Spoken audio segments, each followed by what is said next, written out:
मित्रों, आज के इस वीडियो में हम आपको सुनाएंगे त्रिया चरित्र की कहानी, जिसे यदि कोई एक बार सुन लेता है तो वह कभी धोखा नहीं खाता है। किसी नगर में एक राजा राज्य करता था।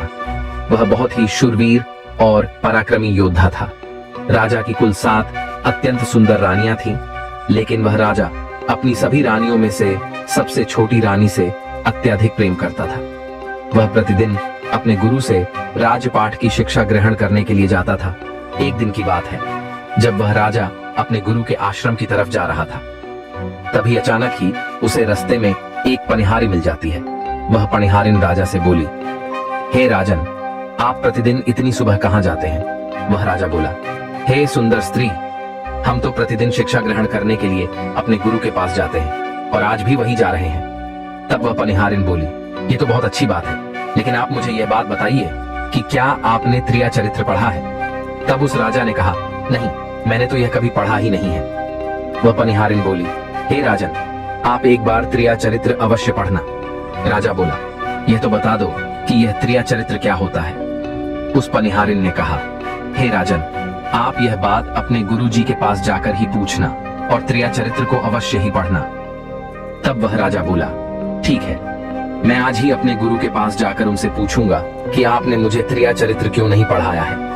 इतना कहकर वह राजा वहां से अपने गुरु के आश्रम की तरफ जाने लगता है। जब वह राजा आश्रम में पहुंचा, तब वह चुपचाप उस आश्रम में गुरु के सामने बैठ गया। तब उसके गुरु ने कहा, हे पुत्र, क्या हुआ? आज तुम परेशान क्यों लग रहे हो? क्या बात है? मुझे निश्चिंत होकर पूरी बात बताओ। तब वह राजा बोला, गुरुवर, आपने मुझे त्रिया चरित्र क्यों नहीं पढ़ाया? आपने मुझसे त्रिया चरित्र के बारे में यह बात क्यों छुपाई?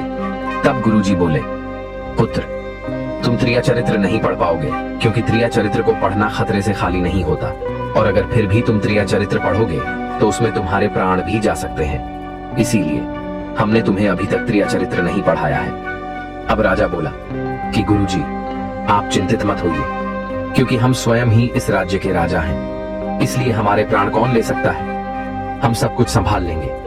आप निश्चिंत होकर हमें त्रिया चरित्र पढ़ाइए। तब उस गुरु ने कहा कि ठीक है, अब तुम इतनी हट कर रहे हो तो हम तुम्हें त्रिया चरित्र पढ़ाते हैं। फिर उस दिन से उसके गुरु उस राजा को त्रिया चरित्र पढ़ाने लगते हैं, और उस राजा को त्रिया चरित्र पढ़ते पढ़ते 1 वर्ष हो जाता है।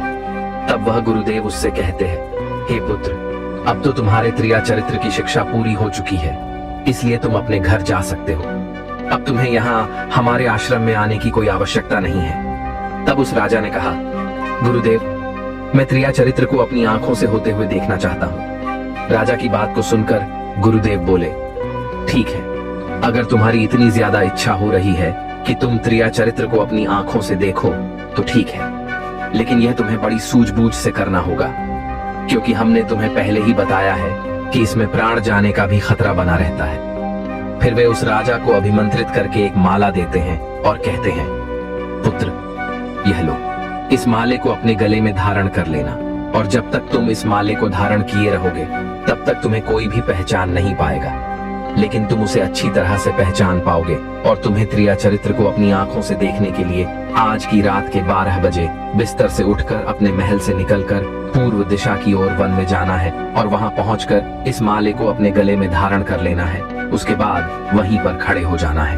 तब वह राजा बोला, हे गुरुदेव, ठीक है, आपने जैसा बताया है मैं वैसा ही करूंगा। जैसे ही रात के 12 बजते हैं, तब वह राजा अर्धरात्रि में अपने हाथ में वह माला लेकर महल से वन की पूर्व दिशा की तरफ चला जाता है, और वहां पहुंचकर उस माला को अपने गले में धारण कर लेता है, जिससे उसे कोई भी पहचान नहीं पाए। उसके बाद वह राजा वहीं पर खड़ा हो जाता है। वहीं पास में एक तांत्रिक की कुटिया थी।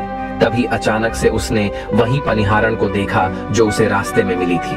तब उसने कहा, अरे, यह तो वही पनिहार है जिसने मुझसे कहा था कि त्रिया चरित्र की शिक्षा ग्रहण करूं, लेकिन यह इतनी रात में किसके लिए भोजन लेकर जा रही है? चलो, इसके पीछे चलकर देखता हूं कि यह अर्धरात्रि में इस तांत्रिक की कुटिया की तरफ क्यों जा रही है। इसका क्या कारण हो सकता है? वह पनिहारिन उस राजा को देखने के बाद भी बिल्कुल पहचान नहीं पाती है, क्योंकि उस राजा ने अपने गले में वह माला पहन रखी थी। अब वह राजा भी उस पनिहारिन के पीछे पीछे छुपते हुए चलने लगा। और जब वह पनिहारिन उस तांत्रिक की कुटिया के पास पहुंच जाती है तो वह राजा वहीं पर एक वृक्ष के पीछे छिपकर उसे देखने लगता है। फिर वह पनिहारिन उस तांत्रिक के पास पहुंच जाती है। अब वह तांत्रिक पनिहारिन से कहता है, अरे पनिहारिन, पहले तो तुम मुझे ये बताओ कि आज तुम्हें आने में इतनी देर क्यों लग गई। तब पनिहारिन बोली, महात्मा जी, मेरा विवाह हो चुका है और मेरा पति मुझे अपने साथ अपने घर ले जाने के लिए आया है। वे मुझे कल अपने साथ लेकर चले जाएंगे, इसलिए मुझे उन्हें सुलाने में देर हो गई और आपके पास मुझे आने में भी बहुत देर हो गई। तब उस तांत्रिक ने कहा, इसका मतलब कि तुम अपने पति के साथ उसके घर जाना चाहती हो, तो तब तुम मेरे पास क्यों आई हो? चली जाओ अपने पति के साथ अपने ससुराल। तुम क्या मुझसे आज्ञा लेने आई हो? तब उस पनिहारिन ने कहा, मैं आपके बिना नहीं रह सकती हूँ, मैं आपके बिना जीवित नहीं रह पाऊंगी, क्योंकि मैं आपसे बहुत प्रेम करती हूँ और मैं आपको पाने के लिए कुछ भी कर सकती हूँ। तब उस तांत्रिक ने कहा, हे पनिहारिन, अगर तुम चाहती हो कि हमारा और तुम्हारा मिलन हो जाए तो तुमको इसके लिए एक काम करना होगा। इसके बाद वह साधु उस पनिहारिन को एक बहुत बड़ा चाकू निकाल कर देता है और पनिहारिन से कहता है कि जल्दी अपने घर जाओ और अपने पति की गर्दन काट कर मेरे पास लेकर आओ। अपने उस पति को मौत की घाट उतार दो जो हमारे और तुम्हारे बीच के मिलन में बाधा उत्पन्न कर रहा है, और अगर तुम ऐसा कर देती हो तभी मैं तुम्हें अपना लूंगा। उसके बाद तुमसे विवाह भी कर लूंगा, तुम्हें मैं अपनी धर्म पत्नी बना लूंगा। फिर वह पनिहारिन बिना कुछ समझे ही उस साधु से वह चाकू ले लेती है और दौड़ते दौड़ते अपने घर पहुंच जाती है। घर पहुंचकर उसने देखा कि उसका पति आराम से सो रहा है। फिर वह पनिहारिन बिना कुछ सोचे समझे उस चाकू से नींद में ही अपने पति की गर्दन काटकर उसे मौत की घाट उतार देती है। लेकिन वह राजा उस पनिहारिन के पीछे पीछे उसके घर तक आ गया था और उसने यह पूरा दृश्य देख लिया था। फिर वह पनिहारिन अपने पति की कटी हुई गर्दन को अपने एक हाथ में पकड़कर उस तांत्रिक के पास लेकर पहुंच जाती है। फिर वह राजा भी छिपे हुए उस पनिहारिन के पीछे पीछे तांत्रिक की कुटिया के समीप एक उसी वृक्ष के पीछे छिप जाता है जहां पर वह पहले छिपा हुआ था। जब वह पनिहारिन उस तांत्रिक के पास अपने पति का कटा हुआ सर लेकर पहुंची तब वह तांत्रिक बोला, अरे कुलटा स्त्री, तू अभी तुरंत ही यहाँ से भाग जा, क्योंकि तूने अपने पति के साथ 7 फेरे लिए थे। अगर तू अपने पति की नहीं हो सकी तो तू मेरी क्या होगी? अगर मैं तुझे अपना भी लूं तो क्या उम्मीद है कि तू मेरे साथ ऐसा नहीं करेगी? क्योंकि तुझे और कोई पसंद आ जाएगा तो तू मुझे भी अपने पति की तरह जान से मार डालेगी। इसलिए तू अभी तुरंत ही यहाँ से भाग जा, और अगर तू मेरे पास कभी भी दोबारा आई तो मैं तुझे जीवित नहीं छोड़ूंगा। फिर वह पनिहारिन भयभीत होकर अपने पति की कटी हुई गर्दन को अपने साथ लेकर घर पहुंच जाती है और अपने पति की गर्दन को उसके शरीर से जोड़ने लगती है, लेकिन वह जुड़ ही नहीं रही थी। इसलिए वह पनिहारिन उस कटी हुई गर्दन को अपनी पति के गले के पास रख देती है, जैसे कि कोई भी व्यक्ति उसके पति की गर्दन को देखे तो उसे लगे कि किसी ने उस पनिहारिन के पति की गर्दन को नींद में ही काट गया है। उसके बाद वह पनिहारिन अपने पति के बगल में लेटकर चैन से सो जाती है, जैसे उसने कुछ किया ही ना हो। और इधर जैसे ही सुबह होती है वह पनिहारिन सुबह उठते ही अपने पति के पास बैठकर बहुत जोर जोर से विलाप करने लगती है। लेकिन वह राजा उस पनिहारिन का पूरा सत्य जानता था, और इधर जब उस नगर के लोगों को पता चलता है कि किसी ने उसके पति को मौत के घाट उतार दिया है तो वे सभी उस पनिहारिन के घर पर पहुंच जाते हैं और उसके पति की लाश को लेकर नगर के बाहर उसका दाह संस्कार करने के लिए ले जाते हैं। तब वह पनिहारिन भी उन सभी के पीछे पीछे विलाप करते हुए उस स्थान पर पहुंच जाती है जहां पर उसके पति का दाह संस्कार होने वाला था, और उधर वह राजा भी उस पनिहारिन के पीछे पीछे वहीं जा पहुंचता है। फिर वह पनिहारिन बहुत जोर जोर से विलाप करते हुए चिल्लाने लगती है, मैं अपने पति के साथ सती होना चाहती हूँ, क्योंकि अगर मेरे पति ही जीवित नहीं रहेंगे तो मेरे लिए ऐसे जीवन का क्या फायदा? मैं इन्हीं के साथ सती हो जाऊंगी। राजा को उस पनिहारिन की बात पर हंसी आ जाती है।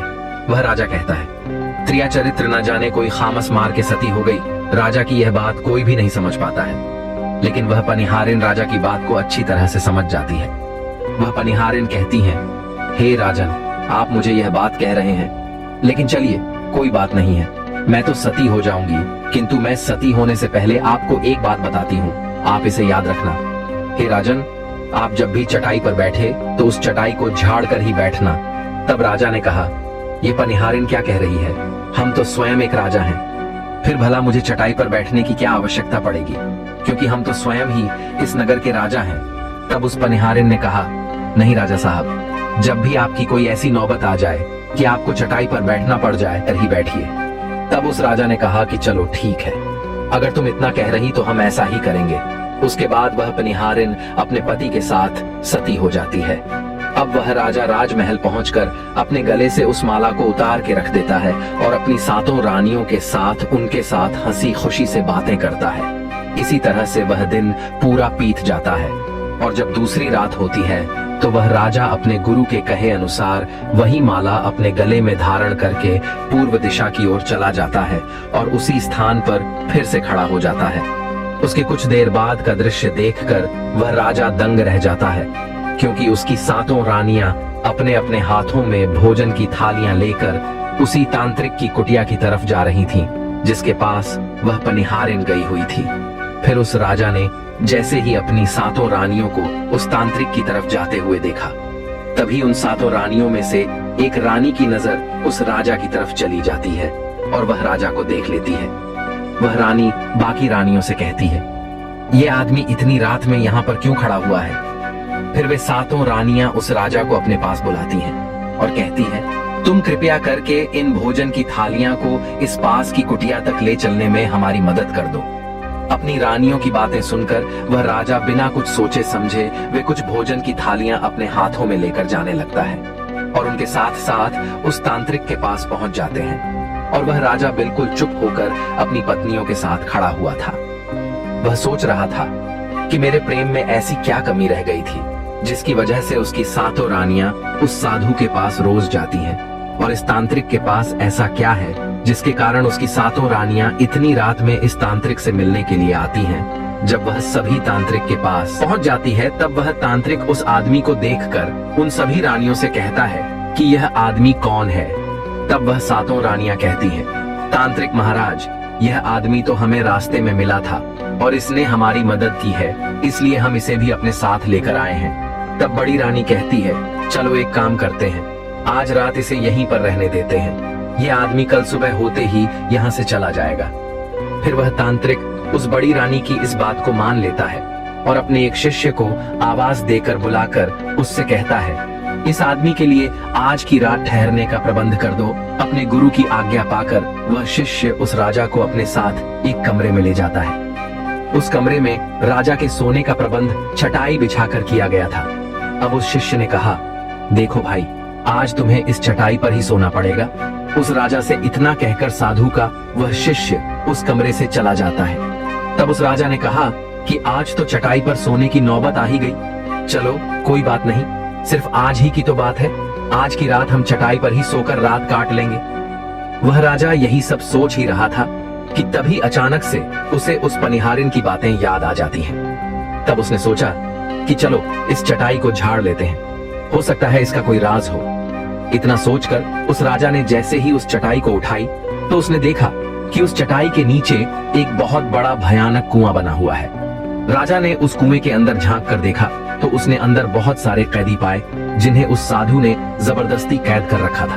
तभी अचानक से उन कैदियों में से एक आदमी उस राजा को पहचान लेता है और वह राजा से कहता है, हे राजन, आप यहाँ कैसे आ गए? राजा साहब, आप यहाँ से भाग जाइए, हम तो यहाँ से निकल नहीं पाए, लेकिन आप यहाँ से भाग जाइए, नहीं तो जो हमारा हाल हुआ है आपका भी यही हाल हो जाएगा, आप भी यहाँ फंस जाएंगे। नहीं, आपको को भी यह तांत्रिक पकड़कर इस कुएं में डाल देगा, इसलिए आप जितना जल्दी हो सके यहाँ से भाग जाइए। अब राजा उस कमरे के अंदर गया था तो उसने अपने गले से वह माला निकाल ली। फिर जब राजा उस कुएं में कैदियों की बातें सुनता है तो वह भयभीत हो जाता है। उसके बाद वह राजा वहां से भागने लगा। जब वहां से वह राजा भाग रहा था तो वह अपने गले में वह माला पहनना भूल गया था, इसीलिए उन 7 रानियों और उस तांत्रिक ने राजा को वहां से भागते हुए देख लिया। तब उन रानियों ने कहा, यह तो हमारे पति हैं और इन्होंने तो हमें यहाँ देख लिया है और हमें देखकर भाग रहे हैं, अब तो हमारी सारी पोल पट्टी खुल जाएगी, इसलिए अब हमारा क्या होगा? तभी तांत्रिक ने कहा, तुम सभी यहाँ यूं खड़ी होकर क्यों देख रही हो? जाओ जल्दी से अपने पति को पकड़कर मेरे पास लेकर आओ। उस तांत्रिक की बातें सुनकर वे 7 रानियां उस राजा के पीछे दौड़ती हुई जाती हैं, लेकिन वे रानियां उस राजा को नहीं पकड़ पाती हैं। वह राजा अपने महल पहुंच गया था। यह देखकर वे रानियां बहुत ही भयभीत हो जाती हैं और भयभीत होकर वे सातों रानियां वापस उसी तांत्रिक के पास लौट जाती है। फिर उस तांत्रिक से कहती है, हे तांत्रिक महाराज, अब तो हमारे पति हमें जीवित नहीं छोड़ेंगे। हम जैसे ही महल जाएंगे वैसे ही हमारे पति हमारे प्राण ले लेंगे। इसलिए हे साधु महाराज, आप हमारे प्राण बचा लीजिए और हमें इसका कोई उपाय बताइए। तब वह साधु उन रानियों को एक जादुई कील देते हुए उनसे कहता है, जब तुम महल में जाना तो किसी भी तरह से अपने पति के माथे पर इस जादुई कील को गाड़ देना, जिससे तुम्हारा पति ढेर बन जाएगा। उसके बाद तुम सभी साथ मिलकर उसे जान से मार देना, फिर उसका खेल समाप्त हो जाएगा। अब सातों रानियां जादुई कील को लेकर वे रानियां महल पहुंच जाती हैं। महल पहुंचकर वे सातों रानियां आपस में बातचीत करने लगती हैं। वह सबसे छोटी रानी से कहती है, अरे बहन, ये काम तुम्हारा है, क्योंकि राजा साहब हम सभी में से सिर्फ तुम्हें ही सबसे ज्यादा प्रेम करते हैं। इसीलिए तुम किसी भी तरह से इस कील को राजा साहब के माथे में गाड़ देना। तब छोटी रानी ने कहा, ठीक है, मैं ऐसा ही करूंगी। जब राजा ने सातों रानियों को अपने पास आते हुए देखा, तब वह क्रोध में आकर उनसे कहने लगा, पहले तुम सभी यहीं रुको और मुझे यह बताओ कि हमारे राज्य में मुझ में ऐसी क्या कमी रह गई है जिसके लिए तुम सभी आधी रात में उस तांत्रिक के पास जाती हो। इसका क्या कारण है? तब उन सभी रानियों ने कहा, महाराज, हमें क्षमा कर दीजिए। हमें लगता है कि उस तांत्रिक बाबा ने हम सभी के ऊपर कोई तंत्र मंत्र कर दिया था, इसीलिए हमसे ऐसी गलती हो गई। आगे से ऐसी गलती हमसे कभी नहीं होगी। तब राजा ने सोचा कि शायद उस साधु ने ही इन सभी पर कोई तंत्र मंत्र कर दिया होगा, इसलिए अब मैं अपनी सातों पत्नियों को माफ कर देता हूँ। तब उसने कहा कि चलो ठीक है, तुम सभी अपने अपने कमरे में चली जाओ। अब सभी अपने अपने कमरे में चली जाती है। जब रात को राजा सो जाता है तो वे सातों रानियां भी वहीं आ जाती है। उसके बाद वह सबसे छोटी रानी उस जादुई कील को निकालती है और राजा के माथे में काट देती है। तभी अचानक से उस राजा की नींद खुल जाती है, लेकिन इतने समय में वह ढेर बन चुका था। इसीलिए अब उस राजा में इतनी भी शक्ति नहीं थी कि वह उन सातों रानियों से मुकाबला कर सके। फिर जब वे सातों रानियां उस राजा को पकड़ने लगी, तब उस राजा ने थोड़ी सी हिम्मत दिखाई और अपने महल की खिड़की से कूदकर भागते भागते अपने गुरु के पास जाकर पहुंच गया और अपने गुरुजी से बोला, हे गुरुदेव, आप मुझे माफ कर दीजिए, आप मेरे प्राण बचाइए, नहीं तो मैं मर जाऊंगा। तब उस गुरु ने कहा, पुत्र, मैंने तो तुमसे पहले ही कहा था कि तुम त्रिया चरित्र मत ग्रहण करो, इसमें जान भी जा सकती है। देखा इसे सीखने का परिणाम क्या होता है। तब उस राजा ने कहा, हे गुरुदेव, आप मुझे माफ कर दीजिए और किसी भी तरह से शीघ्र ही मेरे प्राणों को बचा लीजिए, नहीं तो मैं बिना किसी अपराध के यूं ही मारा जाऊंगा, क्योंकि मेरी पत्नियों ने मेरे माथे पर एक जादुई कील ठोक दी है, जिसके कारण मैं बिल्कुल ढेर बन चुका हूँ। फिर गुरु अपनी दोनों आंखें बंद करके उस राजा के साथ घटित सभी घटनाओं का दृश्य देख लेते हैं।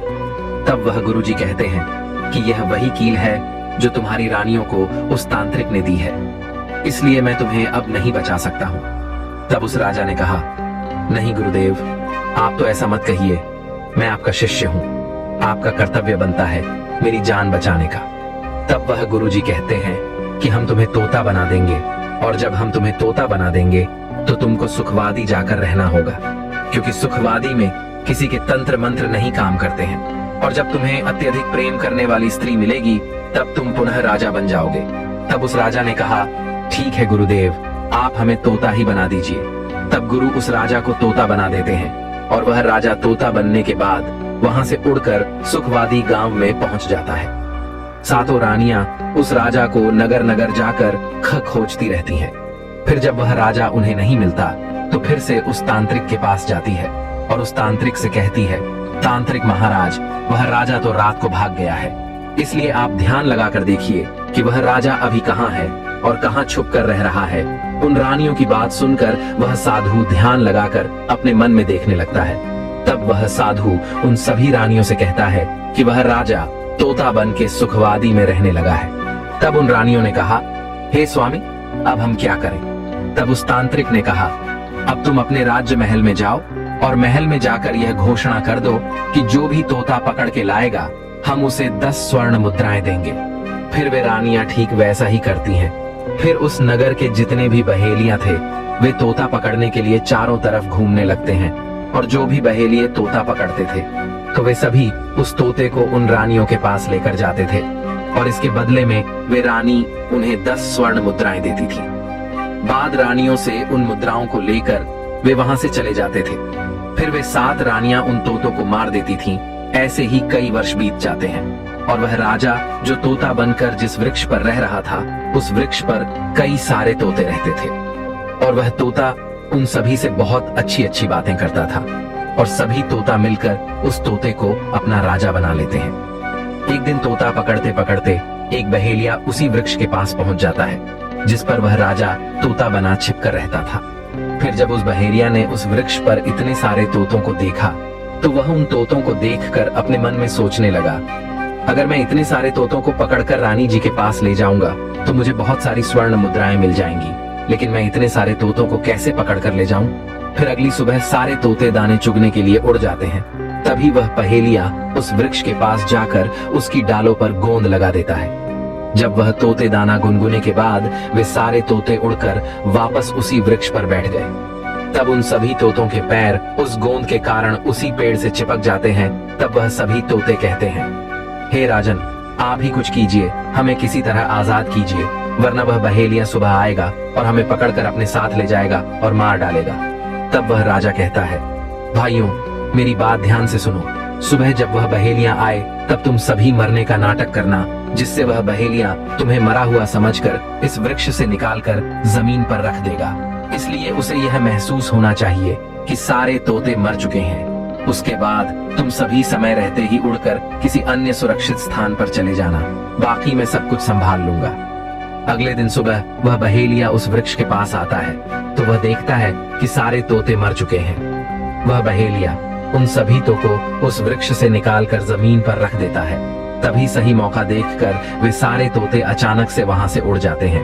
वही दूसरी तरफ उसने देखा कि वह जो राजा तोता बना हुआ था वह उसी वृक्ष पर रह गया था। जब वह तोते उड़ गए तब उस बहेलिये ने सोचा, अरे यह क्या हुआ? इस वृक्ष पर तो सिर्फ एक ही तोता है जो कि मरा लटका हुआ है और जितने तोते मैंने नीचे जमीन पर फेंके थे वे सभी उड़कर भाग गए। इसका मतलब यह है कि सारे तोतों ने मिलकर मेरे साथ धोखा किया है। यह सब इसी तोते की तुम्हारी ही चाल है। चलो, अब मैं इसी तोते को अपने साथ लेकर जाऊंगा और रानी के हाथ बेच दूंगा, जिससे मुझे 10 स्वर्ण मुद्राएं मिल जाएंगी। इधर वह बहेलिया उस तोते को बेचने के लिए रानी के पास जाने लगता है।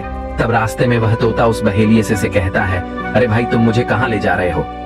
तब उस बहेलिये ने कहा कि मैं तुम्हें अपने साथ लेकर जाऊंगा और रानी के हाथ बेच दूंगा, जिससे मुझे 10 स्वर्ण मुद्राएं मिल जाएंगी। तब उस तोते ने कहा, मैं अगर तुम्हें 5000 स्वर्ण मुद्राएं दिला दूं तो क्या तुम मुझे नहीं बेचोगे?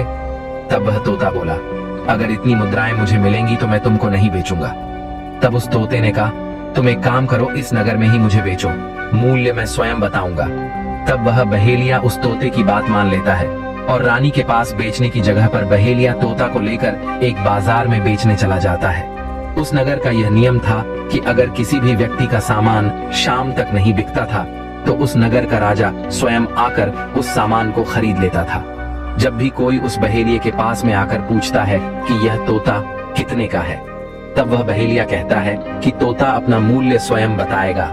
फिर वह तोता अपना मूल्य इतना बता देता था कि कोई भी व्यक्ति उसे खरीद ही नहीं पाता। ऐसा ही करते करते शाम हो जाती है और अब सभी दुकानदार अपनी अपनी दुकानों को लेकर चले जाते हैं, लेकिन वह बहेलिया और तोता उसी बाजार में अकेले बच गए थे। अब राजा ने बहेलिये से कहा, जाओ और देख कर आओ, बाजार में किसी का सामान तो नहीं रह गया है। फिर जब राजा के सैनिक उस बाजार में आए तो उन्होंने देखा कि एक बहेलिया अपने साथ एक तोते को लेकर बैठा हुआ है। फिर राजा के वे सैनिक उस बहेलिया से कहते हैं, अरे बहेलिया, तुम्हारा तोता क्यों नहीं बिका? तुम इसे कितने में बेच रहे हो? तब उस तोते ने कहा, जो इन्हें 5000 स्वर्ण मुद्राएं देगा वही मुझे खरीद पाएगा। तब उन सैनिकों ने कहा, अरे यह तोता तो अपना मूल्य स्वयं ही बताता है, इसे राजा साहब ही खरीद सकते हैं। अब सभी सैनिक राजा के पास गए और उनके पास जाकर बोले, महाराज, बाजार में एक बहेलिया अपने साथ एक तोते को लेकर बैठा हुआ है, लेकिन वह तोता अपना मूल्य स्वयं ही बताता है और वह अपना मूल्य इतना अधिक बताता है जिसे कोई साधारण व्यक्ति खरीद ही नहीं पाए। शायद इसीलिए उसे कोई खरीद नहीं सका। तब उस राजा ने कहा कि वह तोड़ा अपना मूल्य कितना बता रहा है। तब सैनिक बोले, महाराज, वह तोता तो अपना मूल्य 5000 स्वर्ण मुद्राएं बता रहा है। तब उस राजा ने कहा, अगर उस तोते को कोई नहीं खरीद पाया है तो हम खरीदेंगे, क्योंकि अगर हम नहीं खरीदेंगे तो हमारे इस नगर की बदनामी होगी। उसके बाद वह राजा 5000 स्वर्ण मुद्राएं उस बहेलिये के पास जाकर उसको दे देता है और उस तोते को लेकर अपने महल में आ जाता है। वह तोता बहुत ही बुद्धिमान था। जब भी उस राजा के ऊपर कोई खतरा आने वाला होता था, तभी वह तोता उसे बता दिया करता था। इस तरह सभी उस तोते से बहुत अधिक प्रेम करने लगते हैं। जब रानी को पता चला कि राजा साहब ऐसा तोता लेकर आए हैं जो बोल भी है और उन्हें बहुत अच्छी अच्छी बातें भी बताता है, तब उन्होंने अपने दासों से कहा, आप उस तोते को हमारे पास भिजवा दीजिए, क्योंकि हम भी उस तोते को देखना चाहते हैं और हम उस तोते से बातें करना चाहते हैं। रानी उस तोते से खूब बातें करती है और उस तोते से बात करके बहुत प्रसन्न हो जाती है। रानी भी तोते से बहुत प्रेम करने लगती है। राजा की एक पुत्री थी जो कि देखने में बड़ी सुंदर थी। रानी अपनी पुत्री से कहती है, आज से तुमको ही इस तोते का ध्यान रखना होगा, इसे अच्छे से नहलाना और धुलाना होगा। वह राजकुमारी भी उस तोते से बहुत प्रेम करने लगती है। फिर जैसे ही सुबह होती है, तब राजकुमारी उस तोते को लेकर नहलाने के लिए चली जाती है। और जब राजकुमारी उस तोते को नहला रही थी, तब उसने देखा कि उस तोते के माथे पर एक कील जैसा कुछ लगा हुआ है। राजकुमारी ने उसे निकाल दिया। फिर राजकुमारी ने जैसे ही उस कील को बाहर निकाला, तभी अचानक से वह तोता पहले की तरह एक सुंदर सा राजकुमार बन जाता है। यह देखकर राजकुमारी बहुत ही भयभीत हो जाती है। तब तोता बना राजा कहता है, तुम घबराओ नहीं, यह कील वापस से मेरे माथे पर लगा दोगी तो मैं फिर से एक तोता बन जाऊंगा और मैं तुम्हें इसके बारे में रात में बताऊंगा। फिर वह राजकुमारी तुरंत ही वकील को उस राजा के माथे में लगा देती है, जिससे वह राजा वापस वही तोता बन जाता है और उस तोते को नहला धुलाकर वह एक पिंजरे में उसे बंद कर देती है। उसके बाद रात में वह राजकुमारी उस तोते को अपने साथ अपने कमरे में ले जाती है और उसके माथे से उस कील को निकाल देती है। तब वह तोता फिर से एक राजा बन जाता है और उस राजकुमारी को अपने जीवन में घटित सभी घटनाओं का वृतांत सुना देता है। और वह राजकुमारी यह भी कहता है कि मुझे माफ करना, यह पूरी बात किसी को नहीं बताना, वरना मेरी जान चली जाएगी।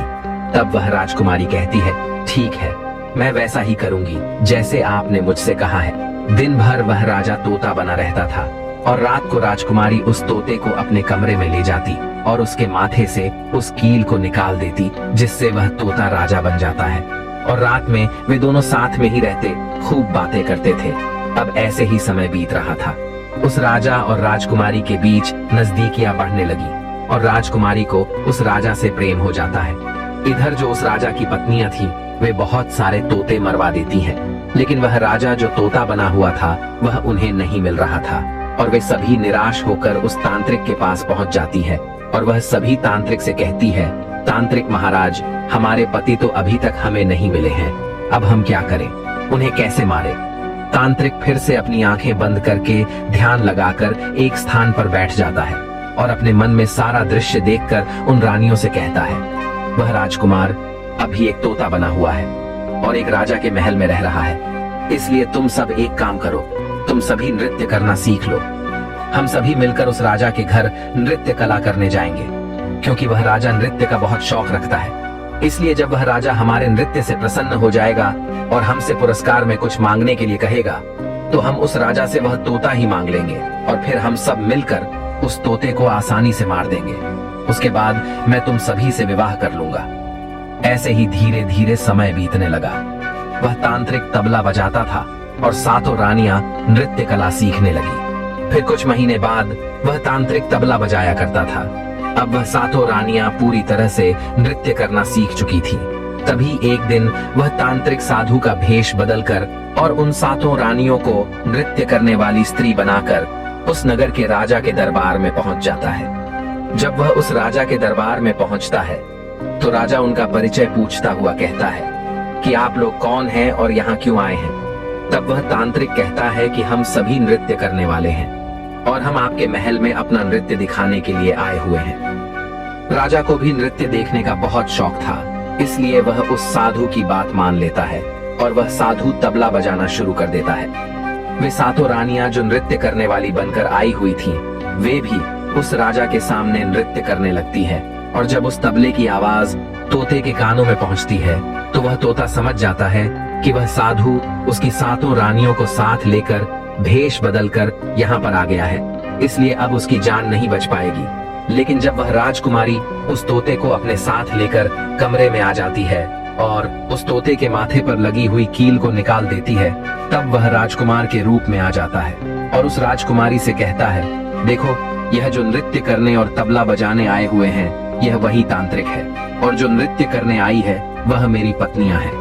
यह अगर अपने नृत्य से राजा साहब को प्रसन्न कर देते हैं तो पुरस्कार के बदले में मुझे मांग लेंगे और मुझे ले जाकर सभी साथ मिलकर मार देंगे। इसलिए ध्यान से सुनो, जब राजा साहब आदेश दे उस तोते को लेकर आओ तो तुम कुछ भी करके मुझे नहीं देना, और जब राजा साहब स्वयं मुझे लेने के लिए आए तब तुम उन्हें भी मुझे मत देना और उनसे कहना कि मैं आपको इस तोते को नहीं दूंगी। और जब राजा इस बात को ना माने, फिर राजा तुमसे जिद करने लगे और मुझे मांगने लगे, तब तुम गुस्से में आकर के इस पिंजरे को फेंक देना, जिसके बाद मैं अपने बचने का उपाय मैं स्वयं ही ढूंढ लूंगा। तब उस राजकुमारी ने कहा, ठीक है, मैं वैसा ही करूंगी जैसा आपने मुझसे कहा है। उधर वह साधु तबला बजा रहा था और वे 7 रानियां नृत्य कर रही थीं। तो वह राजा प्रसन्न होकर उनसे कहता है, मांगो, क्या मांगना चाहते हो। तब वह साधु भेषधारी तांत्रिक कहता है कि राजा साहब, आपके पास जो तोता है उसे आपने जिसे कुछ दिनों पहले ही खरीदा है, उस तोते को आप मुझे दे दीजिए। तब वह राजा बोला, ठीक है। फिर राजा अपने मंत्री को आदेश देता है, जाओ मेरी पुत्री के पास उस तोते को लेकर आओ। जब वह मंत्री उस राजा की पुत्री के पास पहुंचा तो वह बोला कि राजकुमारी, इस तोते को मुझे दीजिए। तब वह राजकुमारी बोली, मैं इस तोते को किसी को भी नहीं दूंगी। तब वह मंत्री बोला, देखिए राजकुमारी जी, आप जिद मत कीजिए, मुझे इस तोते को दे दीजिए। तब वह राजकुमारी बोली, नहीं, तुम जल्दी से जाओ और मेरे पिताजी को यहाँ भेजो, वहीं आकर इसे ले जाएंगे। फिर वह मंत्री उस राजा के पास जाकर उसे सारी बात बता देता है, जिसे सुनकर वह राजा स्वयं अपनी पुत्री के पास आता है और अपनी पुत्री से कहता है, तुम मुझे इस तोते को दे दो, क्योंकि मुझे इस तोते को उस नृत्य कला करने वाले को देना है जो यहाँ नृत्य कला दिखाने के लिए आए हैं। तब वह राजकुमारी बोली, पिताजी, मैं इस तोते को आपको कभी नहीं दूंगी। यह सुनकर उस राजा को बहुत क्रोध आ जाता है। तब वह फिर अपनी पुत्री से कहता है, अरे पुत्री, तुम कैसी बातें कर रही हो, मुझे इस तोते को उस नृत्य करने वाले को देना ही पड़ेगा, क्योंकि मैंने उसे इस तोते को देने का वादा किया है। तब वह राजकुमारी क्रोध में आकर उस तोते के पिंजरे को जमीन पर फेंक देती है, जिससे वह पिंजरा टूट जाता है और जमीन पर गिरने की वजह से वह तोता उस पिंजरे से आजाद हो जाता है। फिर वह तोता दरबार में पहुंच जाता है, लेकिन जब वह तांत्रिक और 7 रानियां उस तोते को देखती हैं, तब उनसे रहा नहीं जाता और वे सभी मिलकर उस तोते को पकड़ने लगते हैं। कुछ देर बाद वे सभी मिलकर उस तोते को पकड़ लेते हैं। फिर जैसे ही वह सभी मिलकर उस तोते को मारने के लिए बढ़ते हैं, तभी अचानक से वह तोता पास में रखी हुई एक थाली जमीन पर गिरा देता है, जिसकी आवाज सुनकर वह राजकुमारी और उस नगर का वह राजा वहां पर आ जाता है और उन सभी को ऐसा तोते के साथ करता देख उनसे कहता है, अरे तुम सभी इस तोते को क्यों मारने जा रही हो। फिर राजकुमारी अपने पिता को उस राजा के साथ घटित सभी घटनाओं का वृतांत सुना देती है, जिसे सुनने के बाद वह राजा उस साधु और उन 7 रानियों को बंदी बनाकर कारागार में बंद करवा देता है। उसके बाद राजकुमारी उस तोते के माथे पर लगी हुई उस कील को निकाल देती है, जिसके कारण वह तोता एक सुंदर राजा का रूप धारण कर लेता है। तब वह राजा कहता है, देखिए राजा जी, मैं भी एक राजा हूँ और मैं आपकी पुत्री से अत्यधिक प्रेम करता हूँ, मैं उससे विवाह करना चाहता हूँ। तब उस राजा ने राजकुमारी से पूछा कि क्या तुम इस सुंदर राजकुमार से विवाह करना चाहती हो। तब उस राजकुमारी ने उत्तर दिया, पिताजी, मैं भी इस राजा से बहुत प्रेम करती हूँ और मैं इससे विवाह करना चाहती हूँ। फिर वह राजा उस नगर के राजा की पुत्री से विवाह करता है और उससे विवाह करने के बाद उस राजकुमारी को अपने साथ अपने महल में ले जाता है। उसके बाद वह राजा खुशी खुशी उस राजकुमारी के साथ अपने महल में रहने लगता है। मित्रों, आशा करते हैं कि आपको हमारे द्वारा सुनाई गई त्रियाचरित की कहानी पसंद आई होगी। अगर आपको वीडियो पसंद आया हो तो इस वीडियो को लाइक अवश्य करना, और अगर आप सभी लोग इस चैनल पे नए हो तो इस चैनल को भी सब्सक्राइब अवश्य करना।